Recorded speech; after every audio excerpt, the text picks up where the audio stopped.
करनी चाहिए। मेरे पास लोग बहुत कम हैं बातें करने के लिए। मेरे 3-4 ही दोस्त हैं और मैं पक गई हूँ उनसे बातें करके। 3-4 लोगों से रोज़ बातें करनी, फिर उनके पास वही बातें होती हैं, मेरे पास भी वही बातें होती हैं, वही दुखड़े, वही रोने, एक-दूसरे के साथ रो लेने, कुछ उनकी सुन लेनी, कुछ अपनी सुना लेनी। तो मैंने कहा अभी डन हो गया है, बस अब मुझे नए लोग चाहिए बातें करने मेरे के को लग लिए। रहा है नवाजुद्दीन का पूरा असर आप पर हो हाँ, रहा है। अच्छा, he said exactly the same thing अपने एक इंटरव्यू में। ही सेड कि यार मेरे कब? जो पुराने दोस्त थे, अब मैं हाँ। उनसे बोर हो चुका हूँ। नहीं, मैं बोर तो चलो उनको रोस्ट करती रहती हूँ ऑलवेज़। उन्होंने वो तो मेरी ज़िंदगी में उन्होंने बहुत अहम रोल हम्म। निभाया है। बहुत सपोर्ट किया है मुझे।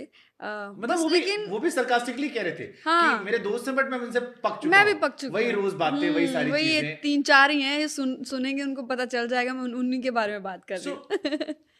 एक लड़की जिसकी आवाज को लोग इतना पसंद करते हैं, जिसके हुँ। गाने पे लोग इतनी वाइब लेते हैं, जो बादशाह के साथ भी गाती है, जो बॉलीवुड के सिंगर्स भी गाती है, जो हुँ, बिग बॉस भी जाती है, हर तरफ छाई हुई है, जी, अच्छे खासे नंबर दे रही है, जी।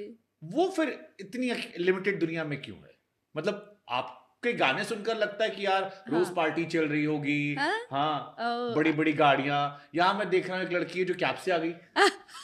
ये थोड़ी बताना ऑडियंस को, जज करेंगे कि कैब से आ गई। बट क्यों जज करना? I mean that's what you are.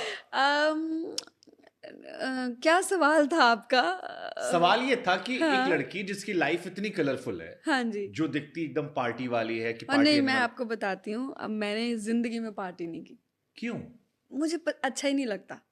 मुझे इतने लोगों में शोर-शराबे में जाके अम, मुझे इतना कॉन्फिडेंस फ़ील नहीं होता। I don't like to be around कि बहुत सारे लोग हों, चहल-पहल बहुत ज़्यादा है, नहीं। तो फिर जो क्योंकि स्टेज पे हम देखते हो मम्मी नु वो पसंद करते हो वो पूरे।